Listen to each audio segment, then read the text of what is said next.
you see what I see?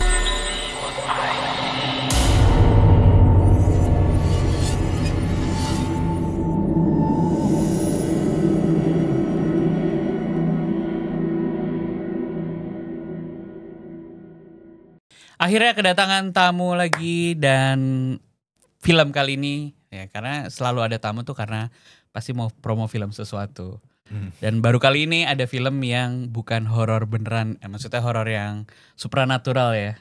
Ini adalah satu genre yang baru pertama kali masuk ke Do You See What I See, dan waktu ditawarin sama MD buat menceritakan ngobrol sama kalian, nanya boleh nggak nih film ini masuk ke Do You See What I See, dia bilang gitu. Cuman jelas karena akhirnya film yang mau kita bahas kali ini itu temanya lebih horor daripada horor kan kayaknya. Terima kasih Mas Rio Dewanto sekali lagi udah mampir ke Do You See What I See. Mas Rafli ini baru pertama kali ya kesini ya. Pertama kali. Dan ini kita nyebut warga tuh warga Sukawedi sebenarnya. Karena mereka pecinta ditakutin, cinta horor gitu. Hai warga Sukawedi. Hai warga Sukawedi. Dan film yang akan kita bedah hari ini adalah berjudul Keadilan. The Verdict. The Verdict. Sedap banget. Boleh diceritakan sedikit nih, Mas Rio atau Mas Rafli? Oke, ya film Keadilan ini bercerita tentang awal mulanya ada sekelompok anak-anak nih, anak-anak muda orang kaya. Anak pejabat bukan? Anak pejabat. Okay. Tapi nggak dijelasin sih maksudnya. Pokoknya mereka cukup beruang lah. Nah kemudian mereka membuat onar karena ego mereka ya mungkin di umur mereka juga lagi apa namanya lagi lucu-lucunya ya. Lagi lucu-lucunya kan suka. Terus punya duit lagi. Terus kemudian ada satu orang pengacara yang sangat senior dan dia diseganin banget karena banyak kasus-kasus di negara tersebut berhasil ditangani oleh pengacara tersebut dengan kasusnya menang gitu. Maksudnya si kliennya dia selalu menang. Nah, kemudian ada dari satu point of view juga seorang petugas pengadilan yang dia selalu menyaksikan berbagai macam ketidakadilan yang terjadi di ruang courtroom itu. Tapi kemudian satu waktu dia menghadapi atau merasakan langsung ketidakadilan di dalam hidupnya, kemudian dia mencoba untuk memperjuangkan itu gitu. Kurang lebih seperti itu. Oke. Kalau kita nonton trailernya, nanti teman-teman kita tampilkan trailernya ya. Di situ kan karakter utamanya Mas Rio itu jadi Raka ya kalau nggak salah ya. Ya sebenarnya karakter nggak bisa dibilang utama juga sih. Maksudnya karakter utamanya menurut gue ada cukup banyak gitu. Ada Reza Radian juga jadi pengacara. Tapi ada Rafli juga jadi Sadam, dan ada Elang El Gibran jadi Dika. Nah mereka berdua nih yang anak konglomerat ini. Yang bersaing lah. Ya ada Niken Anjani juga jadi istri gue, calon pengacara yang kemudian dia yang pas di adegan di trailer itu jadi korbannya ya? Iya jadi korbannya. Jadi sebenarnya ini mengambil tema umum yang terjadi di kehidupan kita sekarang ya sebenarnya ya? Ya sering terjadi lah ya, maksudnya hal-hal seperti ini. Sering terjadi memang. Ya menariknya karena di situ apa sih sebenarnya si Raka ini petugas dia pengadilan atau polisi atau apa sebenarnya? Dia satpam pengadilan. Tapi karena sebenarnya dia itu retired dari dulunya dia badan intelijen. Terus dia retired, kemudian dia memilih untuk bekerja mengabdi jadi apa namanya petugas pengadilan gitu. Jadi twistnya malah di situ ya, ketika dia jadi tokoh yang membalikan semuanya gitu ya. Sehingga dia punya kapasitas untuk menggunakan networknya dia untuk seolah-olah mengkudeta pengadilan tersebut gitulah. Kalau ngomongin kan saya sedikit lihat ininya ya, production notes-nya nih. Ternyata film ini juga dibuat ya dari produser ya, dari sutradaranya, dari penulisnya, beberapa nama-nama pemain asing gitu ya, pemain asing. Dari Korea. Sutradaranya, produsernya dan penulisnya semua dari Korea. Walaupun sutradara di sini ada line up-nya Mas Yusron ya. Mas Yusron pernah di Do You See What I See juga di satu film horor Darah Nyai waktu itu pernah main ke sini.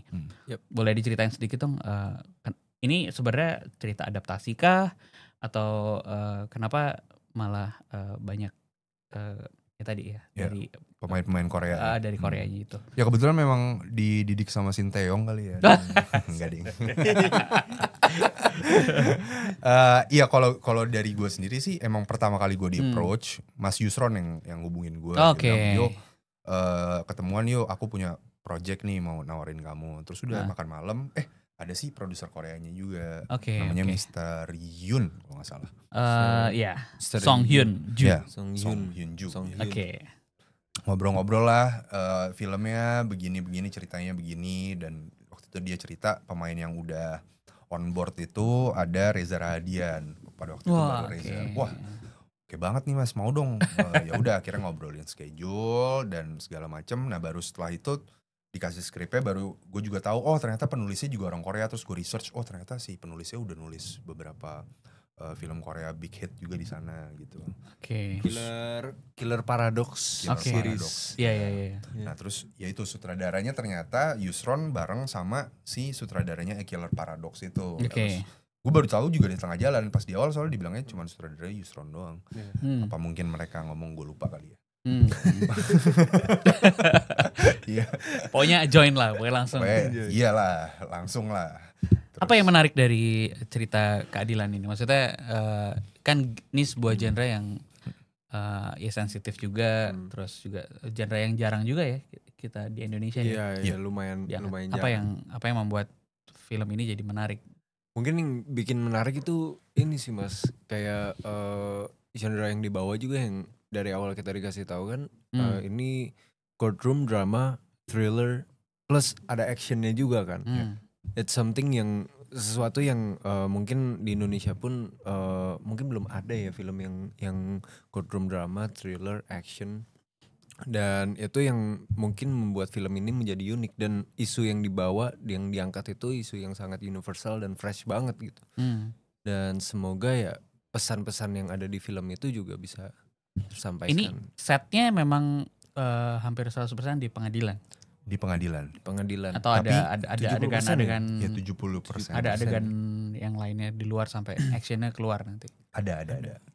Tapi perlu diberitahukan juga bahwa ini nggak menjelaskan bahwa ini di Indonesia gitu. Enggak. Konoha lah ya pokoknya. Bukan negara. Iya Konoha lah. Sebut saja Konoha lah. Fiktif Gitu. pokoknya. Iya. Jadi message-nya ini malah memang nggak sengaja untuk maksudnya penonton Indonesia gitu ya. Ya agar lebih universal aja. Maksudnya ya kan ini bisa terjadi di mana aja. Meskipun mungkin secara apa namanya? Hukum yang dijalankan memang mendekati ke Indonesia, karena misalkan kayak di Amerika kan mereka ada juri gitu kan. Iya. Nah, kalau di kita kan nggak ada kan. Sistem hukumnya mendekati ke Indonesia, tapi kan banyak juga negara-negara yang sistem hukumnya sama kan. Iya, benar. Ketika mendalami, maksudnya kan cerita ini sudah jadi kan. Waktu reading dan lain-lain itu juga belajar ini gak sih? Kayak hukum di Indonesia, ada perbandingan gitu gak sih?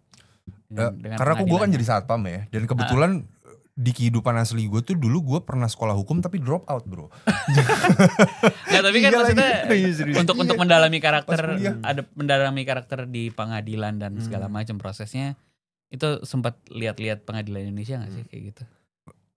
Dalam proses ini ya, risetnya ya. Kalau karakter gue kayaknya nggak peduli sama hukum, jadi gue waktu itu nggak dikasih PR buat melihat mendalami. gitu ya. Karena pengen tahu kan kadang-kadang, wah ini real yang terjadi di Indonesia kayak gini nggak sih? Iya, benar.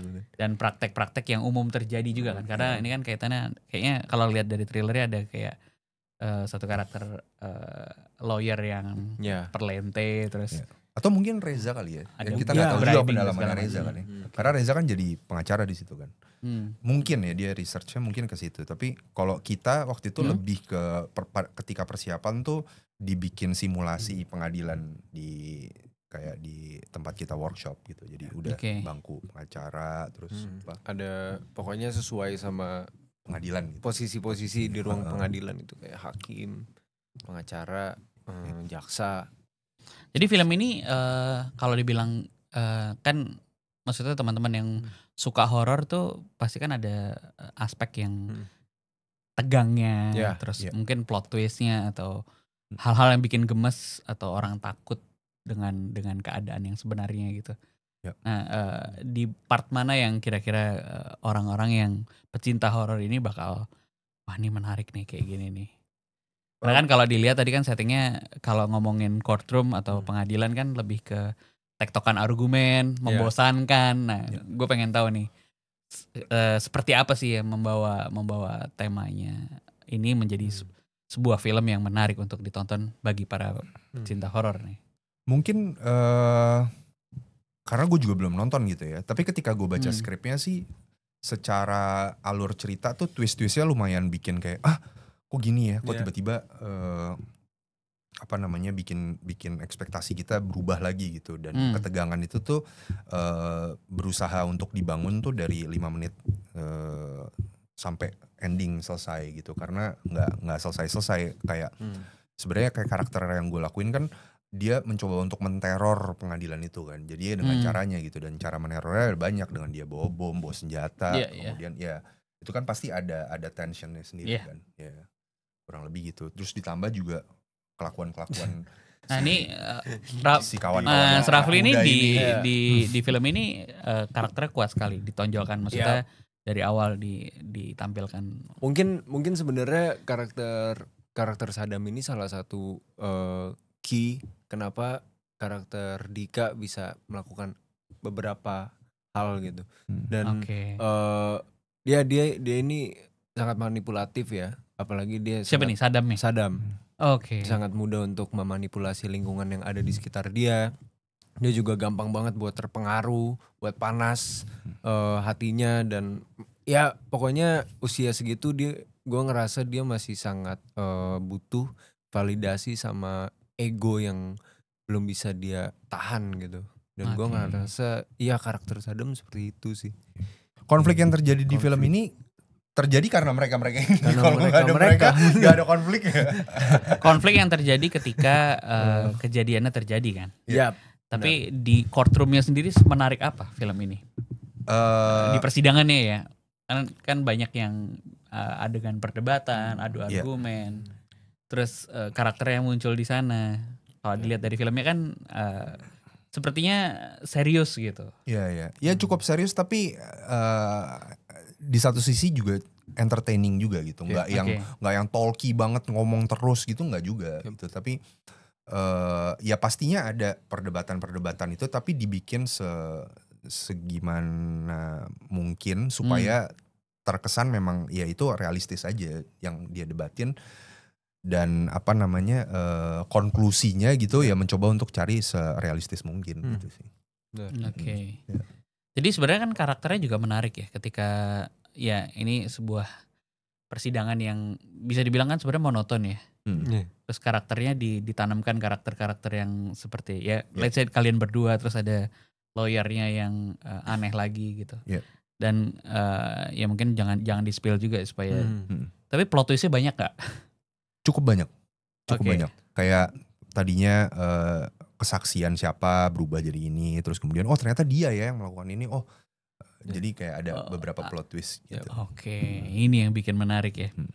Jadi mengundang perdebatan sih. Iya. Semoga. Semoga yang nonton juga kayak merasa lagi di courtroom di ruang gitu, persidangan. Di ruang persidangan. Jadi kalian berdua belum nonton endingnya? Belum. Finalnya? Belum. Wah, menarik banget. Kita Kapan sih? Penasaran banget. Kapan sih nih? Tanggal 20 November.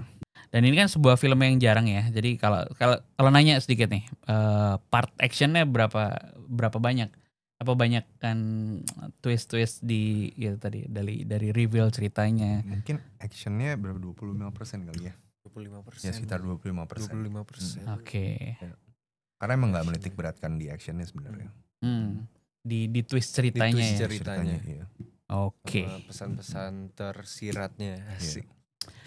Boleh sekali lagi kalau mau kita wrap up, apa yang membuat teman-teman harus hadir ke sana? Hadir nonton? Nonton lah pastinya dong. Ya kalau dari gue sih, film ini mungkin film di courtroom mungkin di Indonesia udah pernah ada sebelumnya gitu. Tapi yang secara bobot cerita dan konsepnya seperti ini, dan ditambah ini kolaborasi dua negara gitu. Ada 2 orang sutradara. Ya meskipun pemainnya semua pemain Indonesia. Tapi DOP-nya juga ada 2, dan kru-krunya pun juga banyak mix Korea dan Indonesia, dan syutingnya semua di Indonesia. Jadi ini kayak sepertinya ini film kolaborasi pertama di Indonesia antara Korea dan sutradara Korea dan Indonesia, dan pendekatan storytellingnya nggak biasa, dan nah ini dia yang penting nih. Dan ya kita pun juga jadi banyak belajar juga gitu dari tim Korea. Oh ternyata mereka kalau bikin film tuh kayak gini ya. Gitu. Termasuk style penulisannya ini yang style penulisannya itu juga extraordinary ya. Beda sama. Cukup beda. Oke.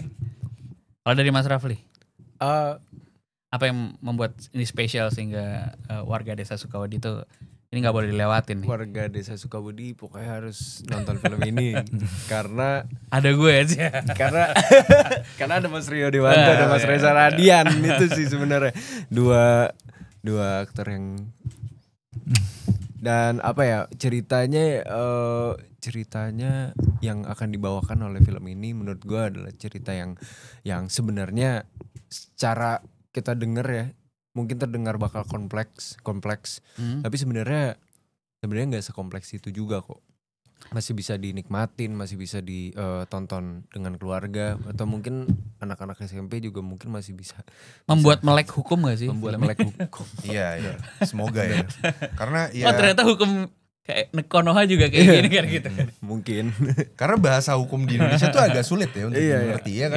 Maksudnya untuk orang awam gitu, orang yang nggak belajar hukum, coba suruh dikasih pasal-pasal bro. Terkesan jadi eksklusif lah. Iya, jadi terkesan eksklusif gitu. Nah jadi ini sebenarnya salah satu film yang ya tadi ya, kalau ngomongin dengan genre podcast kita, memang ini sebuah cerita yang menegangkan pasti. Menegangkan karena ini real world terjadi. Kalau ngomongin ya nggak melulu setan ya untuk menjadi takut atau sesuatu yang ya absurd, sehingga kita bisa memahami film ini membahas hukum yang bisa real world terjadi dan seremnya kayak apa di dunia hukum. Ya ini sebelumnya mohon maaf ya warga Sukawudi kalau kita numpang promo di sini. Oh iya. Tapi ini bisa jadi kalau kalian nonton ini lebih menakutkan daripada hantu. Nah itu sih ya itu dia emang pentingnya gitu. Dan sekali lagi saya mengingatkan film ini akan tayang tanggal 20 November 2025 di semua bioskop ya, langsung ya, serentak ya. Serentak. Dan mudah-mudahan sekali lagi juga kita bisa mengajak teman-teman Sukawudi juga buat nobar, mudah-mudahan ya. Dikasih tiket berapa 1.000 tiket lah. Weh, gimana Andy? Gimana? Buat warga Sukawudi loh. Iya, buat warga Sukawudi loh. Gak tuh. Udah approve tuh berarti. Nanti kita akan bikin satu acara nobar ya buat teman-teman, mudah-mudahan. Dan kita bisa sama-sama melihat apa yang terjadi di courtroom, di pengadilan. Itu juga sama seremnya, sama cerita-cerita kita di Siwatai sih. Oke, Mas Rio, Mas Rafli, sukses filmnya. Amin. Popo, thank you. Sampai ketemu lagi nanti di film-film selanjutnya mudah-mudahan pas premier ya kita bisa ketemu ya. Ditunggu. Ayo, hadiran. ditunggu. Siap. Sampai jumpa warga Desa Sukawudi tanggal 20 November. Dah. Kamu punya pengalaman horor? Kirim ceritamu ke podcast.ceritahoror@gmail.com.